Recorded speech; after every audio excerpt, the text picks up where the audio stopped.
ব্রাহ্মণপাড়ার ছাত্র দলের আমার হৃদয়ের স্পন্দন,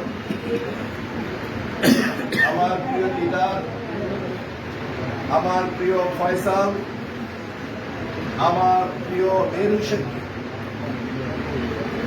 দুপুরবেলায় একসাথে আমার বাসায় আতিথেয়তা শেষ করে আমাদের ব্রাহ্মণপাড়ার আরো একটি সন্তান,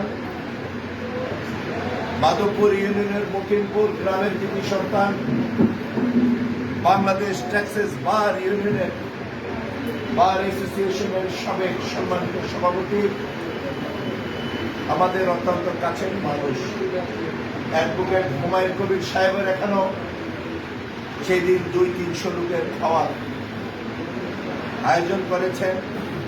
সেখান থেকে আমাদের এই প্রিয় ছাত্র নেতারা সেখানে গিয়েছেন। সেখানে যাওয়ার পথে কাকরায় মোড় থেকে এই স্বৈরাচার সরকারের পুলিশ বাহিনী তাদেরকে কাকরায় আমার প্রিয় 4 সহকর্মী সেখানে গ্রেপ্তার করে। একজনে কৌশলে বেঁচে যায়। প্রিয় আমার এই 3 নেতাকে সেদিন পুলিশ গ্রেপ্তার করে। তার এই প্রতিবাদে আমরা সেই দিন ঢাকা শহরের প্রতিটি থানাতে, শাহবাগ থানায়, পল্টন থানায়, আমাদের রমনা থানায় তন্ন তন্ন করে আমরা খুঁজেছি, কিন্তু তাদেরকে পাওয়া যাচ্ছিল। ভয় হচ্ছিল তারা কি গুম হয়েছে কিনা, কারণ সারা বাংলাদেশে আপনারা যদি জানেন ঘুমের যে আতঙ্ক। পরে রাত 2টার সময় আমরা খবর পেয়েছি আমার এই প্রিয় ছাত্রদল 3 সহকর্মীকে বনানী থানায় গ্রেপ্তার। সাথে সাথে রাত 3টার দিকে আমার যে ড্রাইভার জামশেদ, আমার একজন পুরনো ড্রাইভার, 25 বছর আমার এখানে চাকরি করে, ভোরবেলা সে বনানী ছাড়া যাওয়ার পথেও পুলিশ তাকে গ্রেপ্তার করেছে। তার ড্রাইভিং লাইসেন্স সবকিছু দিয়ে আপনারা তখন আমার এই বনানী থানায় গিয়েছে, তাদের সাথে দেখা করেছে, তাদের সাথে নাস্তা করার ব্যবস্থা করেছে। পরবর্তীতে সকাল 8টায় এসে কাউর বাজারের দোকান থেকে তাদের জন্য রবি ব্যবসায়ীকে সে তাদেরকে দিয়েছে। পরবর্তী পর্যায়ে তাদেরকে আমাদের কেরানীগঞ্জ জালখানায় সেখানে যেহেতু মাগরিবের আমাদের আজানের সময় আমি এত অ্যাড্রেসিংয়ে গেলাম না, সভাপতিটা এখানে আসেনি, সভাপতির পরিচয়ের কিছু নাই। আমাদের প্রাণের প্রিয় মানুষ, আর বিশেষ করে বিধায়ক আমাদের সবাই প্রিয় মানুষ।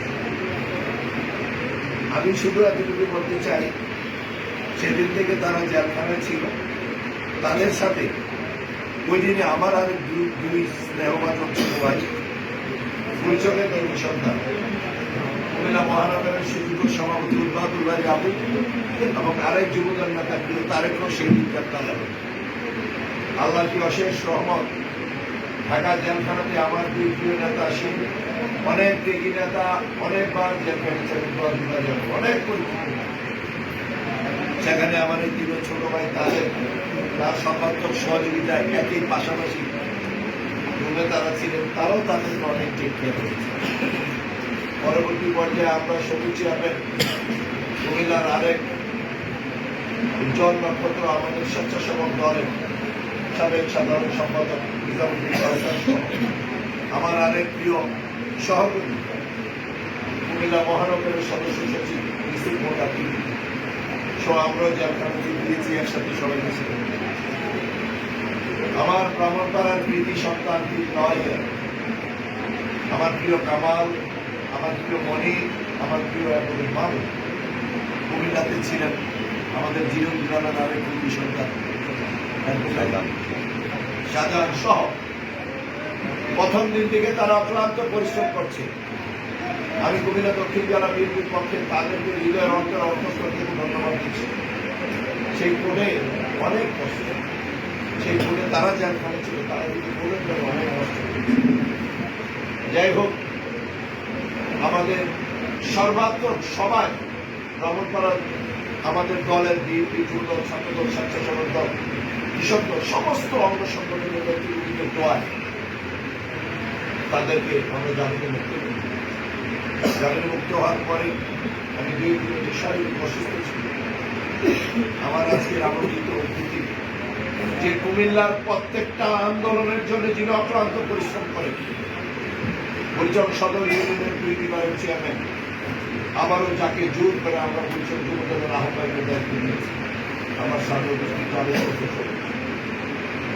সেই দিন জামিনের পরে আমার 3 সহকর্মীকে সেই দিন ঢাকায় এনে আমাদের নেতাদের কাছে দরিয়ার পরে তাকে উপস্থিত হয়ে তাদের কাছে আমাদের একটা প্রস্তাব,